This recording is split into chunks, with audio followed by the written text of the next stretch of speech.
I don't know if I like this test. I don't want to do that. When is it? Sometimes. Dude, it's next class. It's next class. Yeah. You serious? Yeah, we finished last time. No. Sometimes you have to do things you don't like, but if you wouldn't get this past shot, So you want to take it next week during Irish Week with the shortened class schedule? Honestly, then you can shorten the test. Yeah, I agree. Yeah, The test is already done, dude. It's already printed. It's already Can printed. we split it? Well, like, Just just like, like- half of it on Monday, half of it on Yeah, Wednesday? that's a good idea. We should vote on it. Make So a you partner want test? no, man. Partner We do a test? partner test. Partner test? No, man. You don't Me need. and Hunter, bro. Me and Hunter.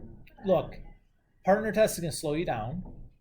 Number one. Well, if it's two grades or something, like, that's fast. That's a faster process. This should be the Grades are we better should than vote. one. Sometimes.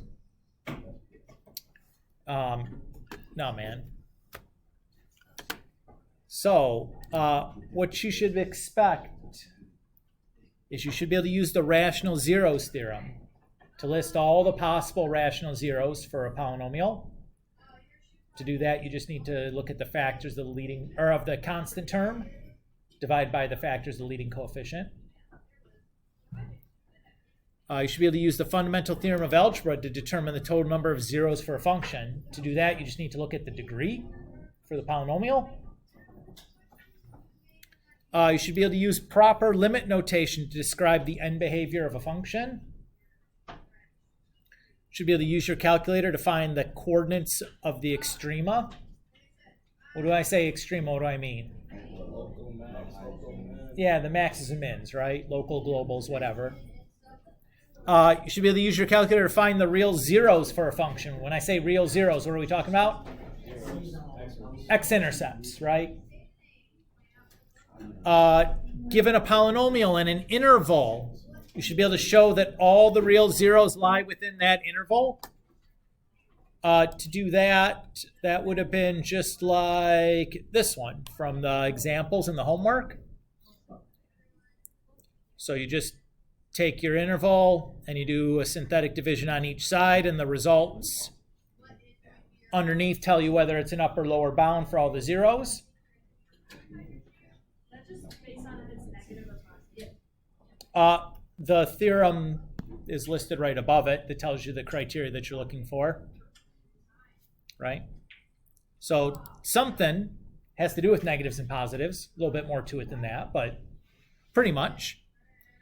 Should be able to, given a list of zeros and a leading coefficient, write the polynomial with lowest degree possible. Again, that's just like what we did. Where were we? Yeah, here. So just like this one here where we gave you some zeros. Now remember what I tell you about this problem? Come test time, what did I tell you about this kind of problem? No, I didn't tell you that. It's not going to be as You don't have to, you can stop when you get to the factored form. You don't have to FOIL it all out, remember? Which is like the biggest headache here, right? Writing the factored form is not too bad. Foiling it all out was like a pain in the tuchus, but like all that is, it just takes up a lot of time. I don't need to waste a bunch of time doing this skill that I'm not that interested in you doing because it's not pertinent to what we're actually studying right now. And then lastly, you should be able to find all the zeros. When I say all, that means imaginary too, for a polynomial function. So that was like the last 20 problems or something of the homework. We're all kind of doing that. Whoa, you okay? Okay. I thought you were going to take a tumble there for a minute. Questions about clarification on any of this?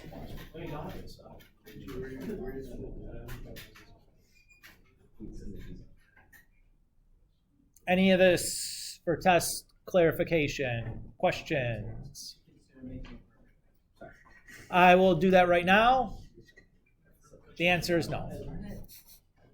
Nicholas. Would you like cross division or like any of that? So Yeah, let me double check, but I don't think so. Instead of bandwagon. That's bandwagon, bro. That's game.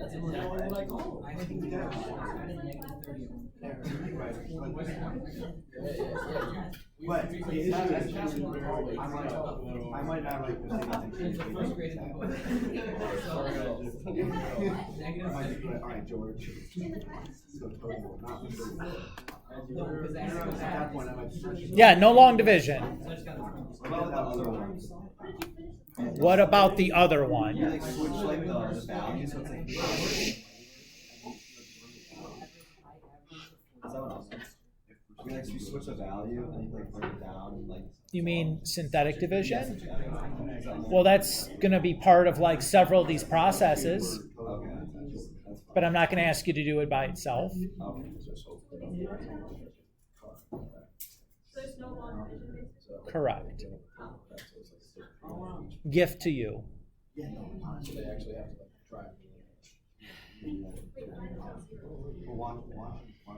What's the final, what's the last one? Find all zeros for the polynomial. So like 36 through 53, or 36 through 43, or 48 through 53. Those are all just like find all the zeros. Here's a polynomial. You know, like you start by determining the total number of zeros, write down your possible rational zeros, look at your calculator, decide what you're going to pick from the list of possible rational zeros to do your synthetic division with. Do your synthetic division until you get to something that's linear and quadratic pieces, and then use the quadratic formula on the quadratic parts. And Is there an example in the? for sure, I think that was the last couple problems we worked on. So 17 and 18 from the notes, both of those are find all the zeros problems, for sure.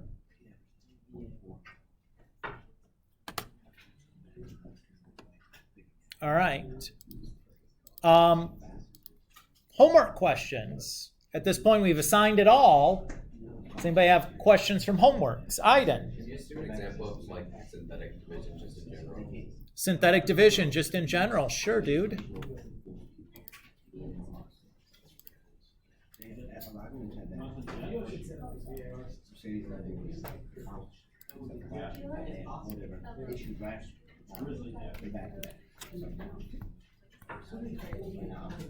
So let's look at 24. It says use the factor theorem to determine if the binomial is a factor of the polynomial. The factor theorem says that just if you have a remainder 0, then it's a factor. So for 24, if I look at the potential factor, since that's degree 1 with leading coefficient 1, I could use synthetic division to do this. So I'm going to use synthetic division to do this. So my setup for synthetic division looks like this. What number goes on the outside? -1. How'd you get that? You set x plus 1 equal to 0 and solve. What numbers go on the inside? 2, 7, 4, -1. Shh. The coefficients for our polynomial. Notice that our polynomial goes degree 3, degree 2, degree 1, degree 0. There's no skips, so I don't need to have any extra zeros when I do my synthetic. But you got to keep an eye out for that because that can happen. And I start just by bringing the first number down, and then I do -1 times 2, write that number in the next spot and add down. And then just repeat that process, 5 times -1, and then add down, -1 times -1, add down. Since my remainder was 0, I know that x plus 1 is a factor. If I didn't get a remainder 0, that tells me it's not a factor. Or I could have made like some kind of mistake, an arithmetic mistake or setup mistake. But yeah. Why was it -1? Sorry. On the outside, I take the divisor and set it equal to 0 and solve. Yeah, Hunter. What would you do for like 26 if it's 2 Well, if all I want to do is check that if it's a factor, I can still do the same thing.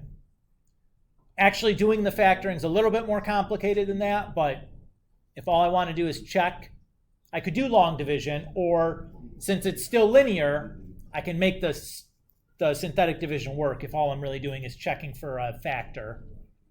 Still will work. I just have to use a half, which is a hassle, but like not that big of a hassle. Probably still preferable to doing long division, but it still would work. Cool. Ayn, you happy? Very good. Other questions from homeworks? Happy to do more if you guys want to do more. Hunt? Can you give a question similar to a problem quiz? I mean, you'd have to be specific on what you want me to do. It's something. Graphing, finding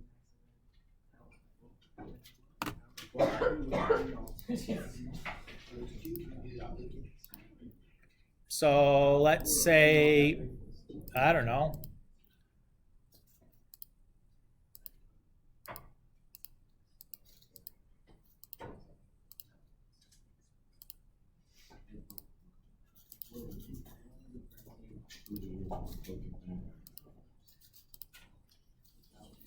So say there's my polynomial. I graphed it. If I want to find this maximum, second trace, maximum command, want a left bound, so I'm going to move my cursor somewhere left of where I think that maximum is. That looks good there. Press enter. When I would ask for a right bound, I'll move my cursor right of where I think that maximum is. That looks good. Press enter. Guess, doesn't matter. Press enter. There's my maximum. So notice this is 1.93 times 10 to the negative 6. That's 0. Right, I'm just going to write that as 0. Close enough. Comma 2. 0, 2. Yep. I'd call that a, what kind of extrema is that? Local maximum. But that's all. And then if I wanted to find the minimum here, I would do the same thing, just second, trace. But this time I'd pick the minimum command. Right? You feel good on that one, Hunter? Right, NBD, right? We did that first semester. We've done that a couple of times now. Use the calculator, do stuff like that. Just using the calculator function.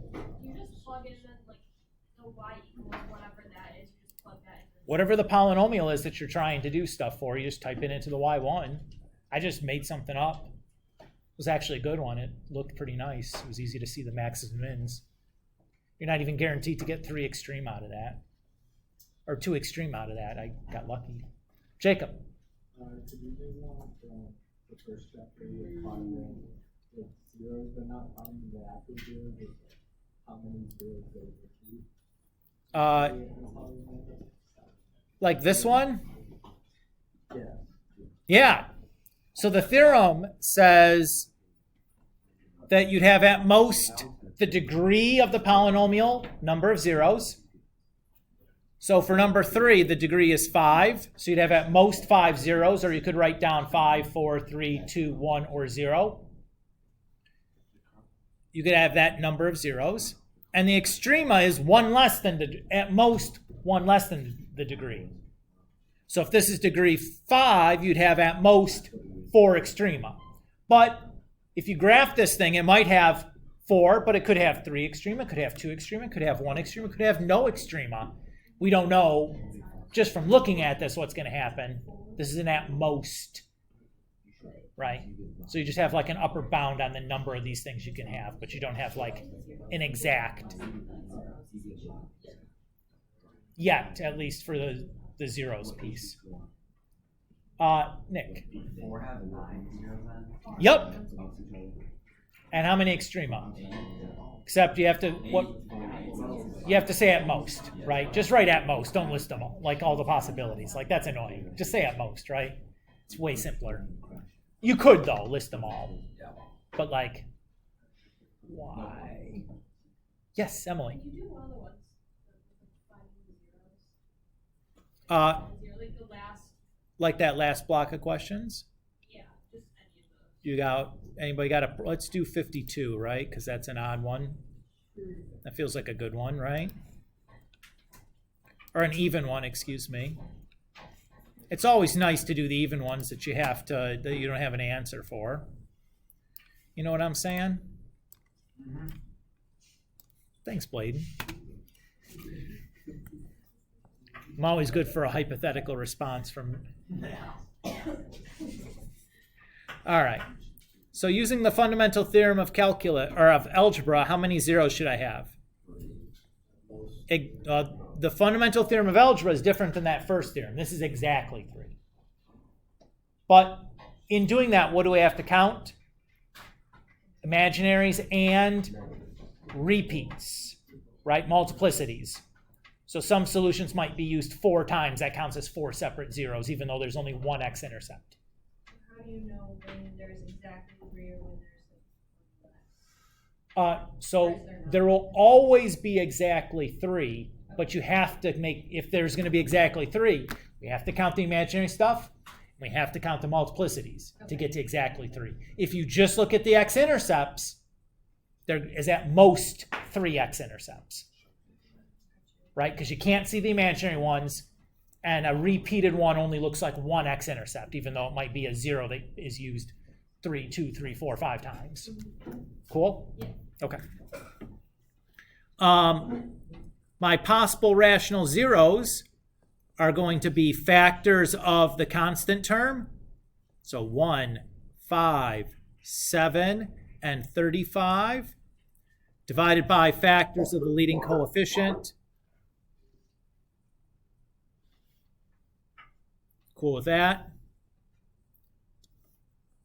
Go to my calculator and take a look at my picture and see what I can see. What I'm doing on my calculator is I am searching for something to start my synthetic division with.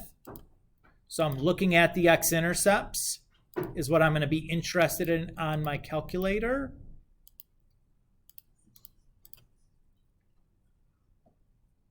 And here I'm going to set my window to go from negative 35 to positive 35 because that's the biggest and smallest possible rational zero. And since all I'm caring about is like it crossing the x-axis, I'm going to change the y min to -2 and the y max to +2 because all I really want to look at is the x-axis. How do you know what to change like your windows to like in general? Will it tell you? So I picked the biggest and smallest number for this list for the x min and x max. -35 and +35. And then the y min and max, I'm always just going to do -2 and +2 because all I care about is looking at where things are crossing and how they're crossing the x-axis. Because I'd want to look for bends and bounces too, potentially. Okay, so I do this, and I got one guy over here. That's probably what's happening at -5. So I'm going to just change my window a little bit. I'm going to go -6 to, say, 0. I did a little bit less than -5 because I want to see if it's a bend or a bounce or something there, or a straight. So I did a little bit less, and I see that's just going straight through, right?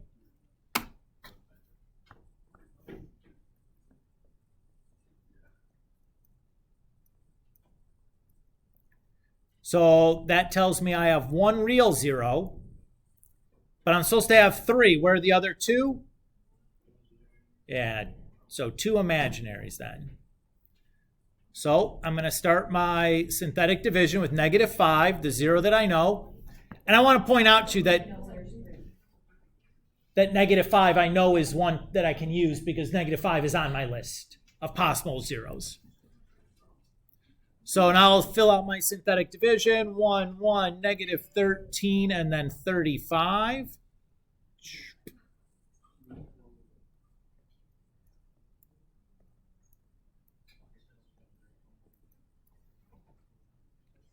So that works. What that tells me then is that my factored form, I have x plus 5, and I get that because -5 gives me a 0 remainder. And then I have x squared minus 4x plus 7, where this is the constant term, that's the x coefficient, that's the x squared coefficient.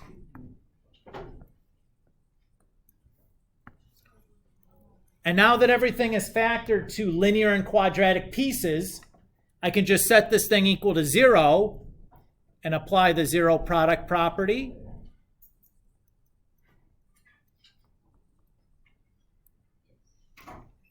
Now, how am I going to solve this quadratic that's equal to 0?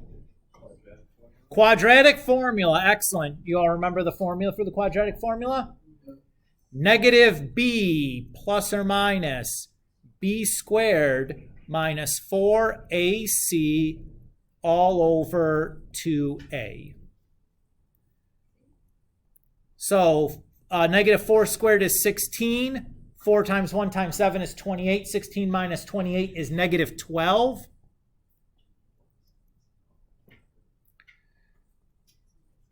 Because that's a negative square root, what do I get? An I. 12 is square root 4 times square root 3, right? So the square root of 4 is 2. And I still have that square root 3 at the end. All over 2. And then I can reduce this because both the 4 and the 2 reduce. So I can call this 2 plus or minus I root 3. And those are my two imaginary. Why is there 2? Oops. Because of the plus or minus, yeah. And this guy was my one real. Emily, does that feel okay? You'll have to do that on the test. Not today on the quiz. But on the test next class. That might be delayed. I am planned on it. If we have a snow day, it would be. Miriam. Could you do one just like normally just finding like the zeros that we learned like the first lesson we did? Or, I could, but I don't think you need to worry about it right now. Or for the test. Oh. So, does that change your tune?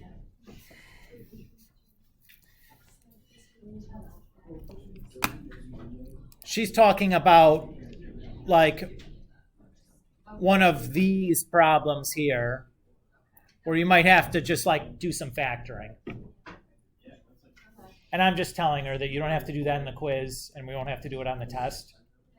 So maybe let's not worry about it, right? Jacob. Quick question. For question 44 through 47, how far do we have to go? 44 through 47. So again, if you give me the factored form, I'd be happy with that. The answers in the back of the book are going to be all the way foiled out, though. Okay, but is it just like parentheses, top parentheses, top parentheses equals 0? So like for 44, oops. I'll just write it. It doesn't matter.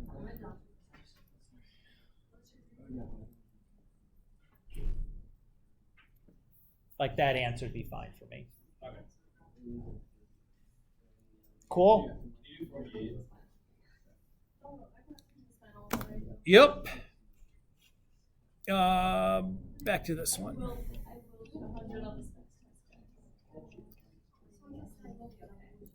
Miriam's going to get 100% on the next test. I was trying to take a final for this class. Just out of curiosity, like how many more tests do we have? Like for seniors. I even put out my backup final. Probably at least 2. Counting this one we're taking next class? Yeah, Okay. So we have like this one and then another one. at least. What about us? Yeah. Okay. And then you drop our lowest quit and double the highest test. Mhm. Okay, I feel like I'll be okay. I'm fine. Maybe. Depends on I how I just feel don't on wanna this take- test you were- though. I you were know. great You at have to go it. just for that.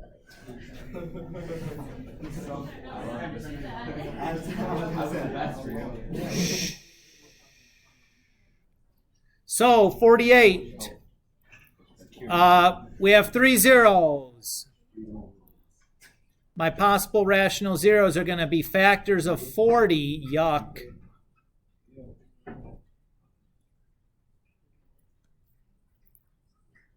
Um, 8, 10, 20, and then 40.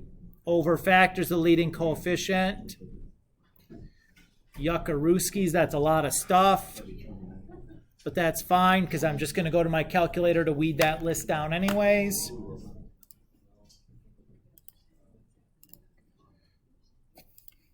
So we have 2x cubed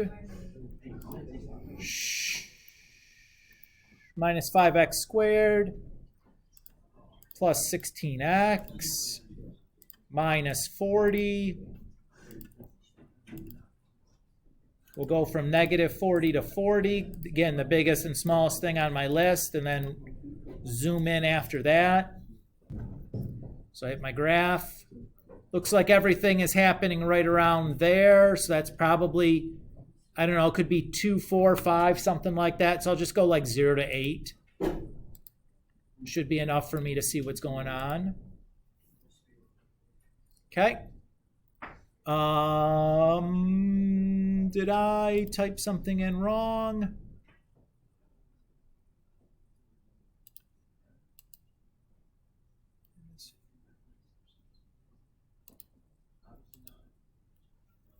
It looks like it's typed in correctly. Jacob, I think there's a broken problem. I don't know what's wrong with it, but it ain't gonna work.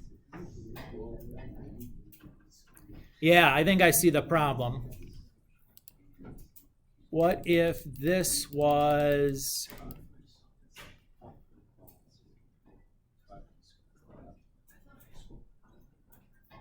Ah, I see what to do. No, it's okay. We can still do it. So this, what I got was like, let's see, what do we get here? Looks like 2.5, right? And that would be a straight. Well, that's not a big deal because I have 5 over 2 on my list, so that's going to be okay. So we'll do our synthetic division, 2.5, 2, negative 5, 16, negative 40. So that's a 0, 16, 40, yay! So I have x minus 2.5 times 2x squared plus 16. I can just set that equal to 0 because I have linear and quadratic pieces. So I get 2.5. And then 2x squared plus 16 equal to 0. I could use the quadratic formula on that, but let's just solve it directly. Like that's probably a lot less painful. So I'll subtract 16 from both sides, divide both sides by 2, and then do the square root of both sides. Square rooting both sides, I get a plus or minus. Because it's a negative under the square root, I get an I. The square root of 8 is square root of 4 times square root of 2. Square root of 4 is just 2. And then I still have that root 2 left over.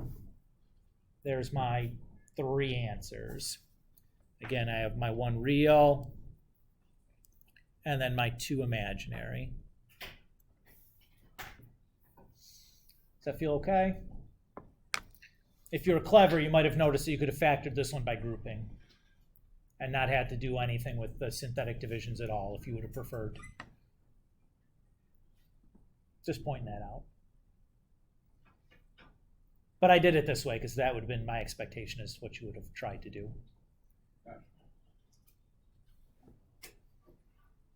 All right, you guys ready to quiz it up? You want me to just keep stalling? Yeah. I don't think that's going to make it any better.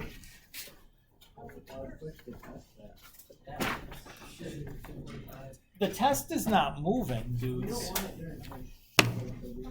We can do past Irish week, the week after Irish week. The week after Irish Week, we're going to see you guys like once. Exactly. On spring break. Yeah. When does our spring Then break? we don't have to. I'm so excited. Starts on Thursday. I'm gonna watch the DC. We don't have to start new one, right? Yeah, I don't know why. Say hi to the press. ABA. Is it always starting on I'll say hi to Joe Thursday? Biden. Yeah. I'll say hi to Trump for you. Huh? Then there's a whole Thursday, Good Friday. You know, I don't care. No, I don't. Frankly, yeah, sorry. Sunday. It is. Actually, I'm not in. Yeah, it is. Yeah. Also, I'll show the house. You don't have 3.3, okay? You're not part of this company. So, you need a calculator for this, because there's some stuff that you have to do on your graphic calculator. And I'm gonna say this one time. See at the top where it says number 1 and it has a list, a polynomial listed? And you see underneath that, all the questions are A, B, C, D, E, F, G. They're all referring to the polynomial in number 1. I was about to ask how to I was about to ask that too, how would you do that? You got a bunch of goobers. That's crazy, bro. Yeah, it's fierce right there. Fire.